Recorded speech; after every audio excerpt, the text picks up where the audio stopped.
And so Google Docs,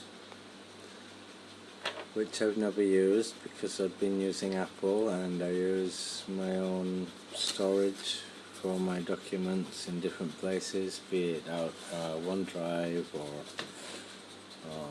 but I've never actually created and edited docs. So we have a look at the Google Docs app in iOS. So create and edit documents, sign in,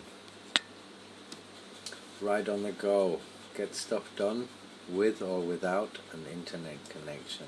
That's good, without. Share and edit together, write on your own or invite more people to contribute. So I'm going to start, because my son's school doesn't allow devices in this modern age, where actually your computer and your calculator and your device should be part of the classroom, to be honest. And in fact you can have online classrooms. And so this is what I'm going to do, make an online classroom with my son. I'm going to use Active Presenter Pro and various other pieces of software like Explain Everything to make tutorials, and you can use Keynote to make slideshows like PowerPoint shows, and you can make documents which we can contribute to work on together, such as a wiki, install a wiki, and let me and my son develop a wiki of knowledge together about a common subject which we're both interested on. Companies work together, collaborate online using Google Docs. I'm going to apply it in a different method. I'm going to make online classroom. So you can save to the web, not lose your progress, and keep working from any computer or device, meaning you can open the document and save it in the cloud. Which I also do with other stuff like Firefox portable browser, uTorrent torrent download app, Chrome portable browser, and FileZilla FTP portable app. Install them in OneDrive or Dropbox, and they don't go in your registry. All your bookmarks are remembered there in the Dropbox, in the online cloud drive, and you can run the browser, you can run the app from any computer you have, without having to install it into your registry and onto your actual computer. And anything you save as a favorite from any computer into the browser remains there in the cloud and is accessible from your other computers when you go back to open the app later on a different computer.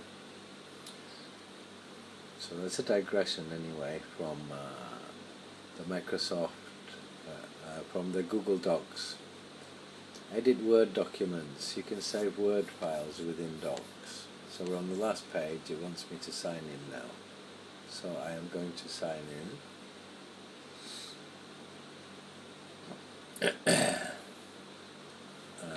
as this, actually, although I have many accounts. And here we can see a docx, which would be openable in Windows. Docx there. You can see the docx.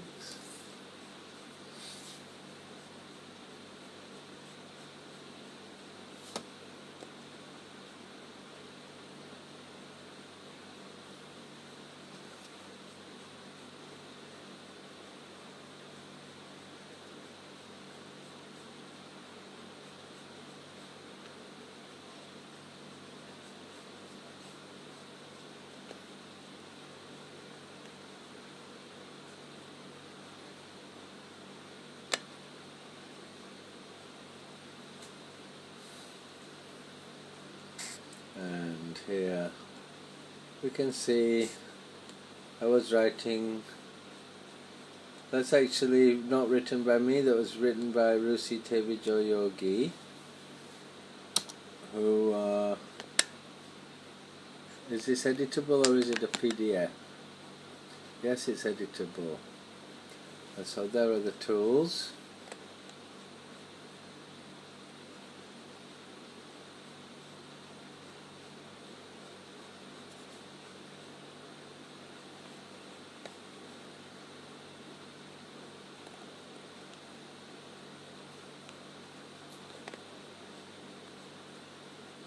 You could put a link in.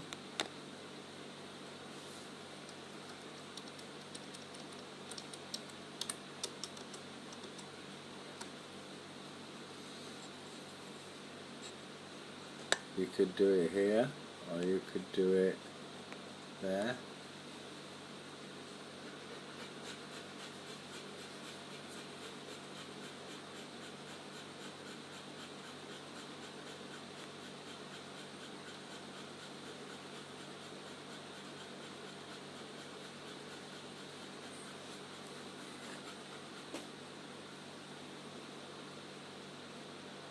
And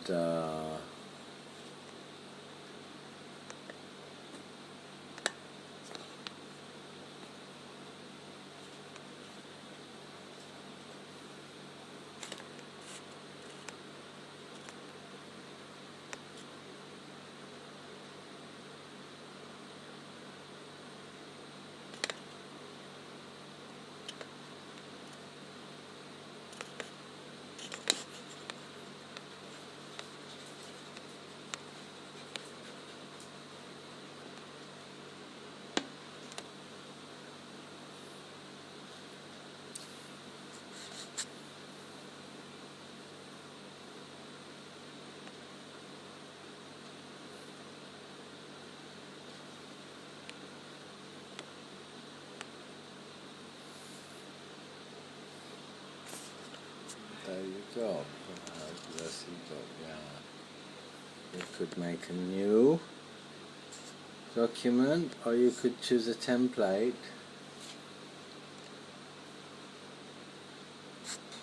Of which there are very many. Work templates, personal templates, well, very many. There's enough. Education, letters, resumes. Yeah? You can probably get add-ons and templates. Personally, I think if you know how to write and you know what a resume should look like or a letter, you write it yourself from a blank document. I usually start from a new document. But there you go. And so yeah, we got it. Thank you very much. And there you go, the Google Docs. Shared with me, offline, trash, or Google Drive.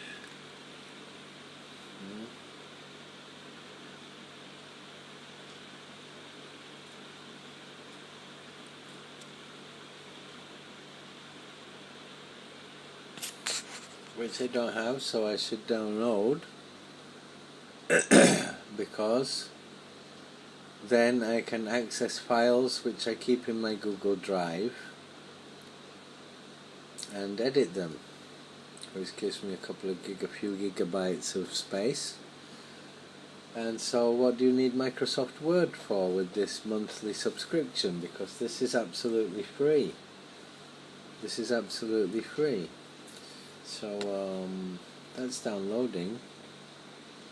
Obviously, once I've downloaded that, I will then be able to press on Google Drive and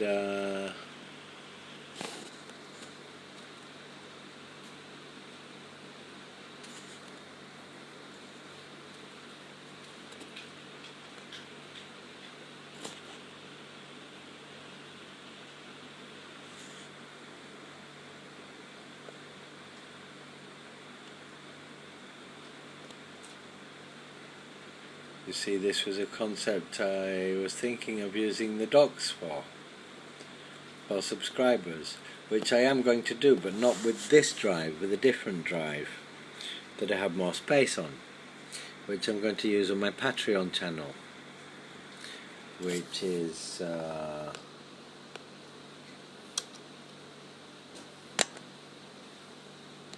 I'm not sure how to get into editing this actually. This is shared with me from somewhere else. So I would change the size of that to A4. I usually work with A4. I like to work with A4. Page color, that sounds nice. Word count, find and replace, that's good. Find and replace is always good. Find and replace all is even better. Yeah, you have here. Replace all. You had replace, so nice. Here, what's this? Comment, you can comment. Yeah. Authors, comments. You can share to somebody else to collaborate. And there you go. You have your settings. You have your default apps. Chrome, Gmail. I would actually, I would use Gmail. Google Maps, so I would get that as well actually, it will work better. To use the Google Suite. I've been pretty anti-Google for quite a while, and I talk about Google a lot, the pros and cons, but this is, I'm going to have to remake this again with these apps installed to show the functionality. I thought I just pressed and got that. Yes, I did. Okay. Google Translate, Gboard, no thank you. Google Sheets, I don't really make spreadsheets, but that's for making spreadsheets. Slides, so I can make slideshows and keep them in the drive. So we'll have that, sweet. And we're already getting Google Drive, it's downloading, no? Which is why it doesn't. Google Photos is something I'm very dubious about. With the end of Google Plus in April 2019, it's going to be a complete execution, and I mean the execution, a complete destruction of Google Plus. Now we have Picasso Web, which is also part of Google. We have Google Plus, you can upload pictures to Google Plus, Google Photos and Picasso Web.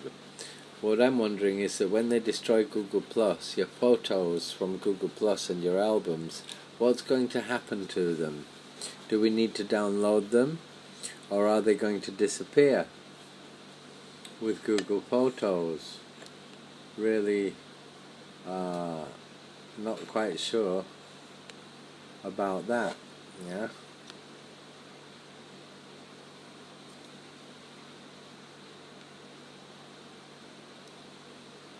That's if you open location services, which I don't. It's actually a bit difficult to, the interface is not very intuitive, to be honest. You have to upload the photo before you can make an album. You can't make an album and upload photos to it. So you just upload photos to like everywhere and anywhere, like your front page, and then you have to add them to albums, which is completely the wrong way, backwards for me. I'd rather just make an album and then add relevant photos to the album, not just upload a load of photos and then make an album and add them to an album and create an album. It's a very strange way. It's almost Apple-y in the way that there's no indicators or buttons or text or walkthrough at all, and it's so bare, which is nice if you know how to use it, but quite confusing, to be honest. I don't really know how their UI designers work, but there you go. Your Google Usage ID.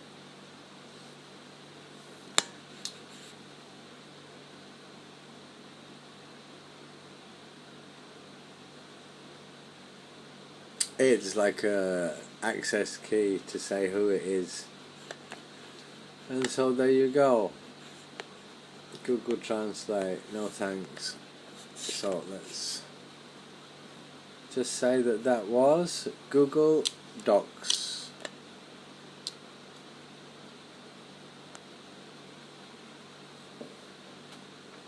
And that. If you have wireless keyboard with an iPad or an iPhone is even better than the on-screen keyboard. Let's open a template just to show you a decent one.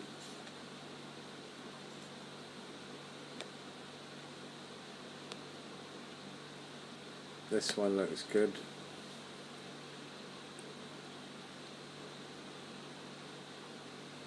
It's downloading.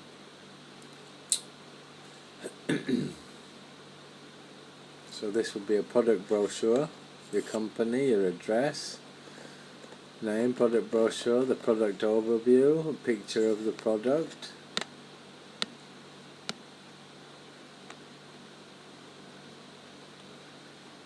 How do you edit that?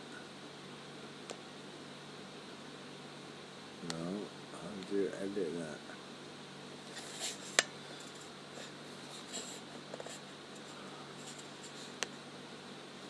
Okay, I'll suggest changes.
So there's my changes suggested to the product overview.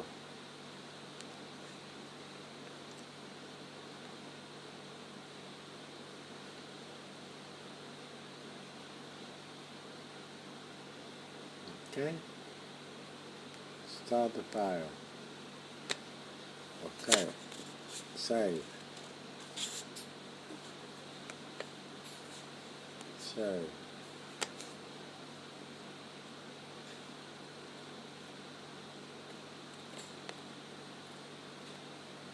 This is a docx for Microsoft I'd like to dedicate Word this in screencast to my brother Paul, who changed back to Windows and is Which complaining uses about how Windows want you to little subscribe clip forever arts. to use the Microsoft Office suite. So this is There one of you the go. solutions I made to show him that you don't have to pay. So this is dedicated to my Docs. brother. Online.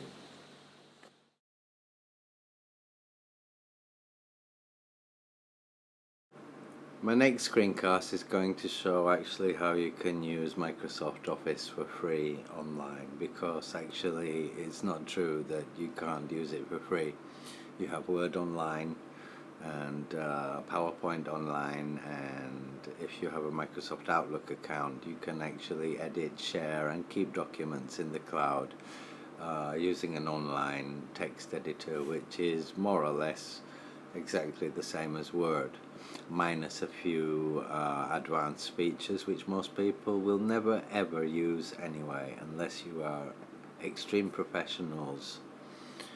Not even lawyers would use them in their company. So in the next screencast, that's what I'm going to be showing, how to use various apps of the Microsoft Online Office suite for free. And I'll be making more screencasts to show how to use and integrate the Google Office suite.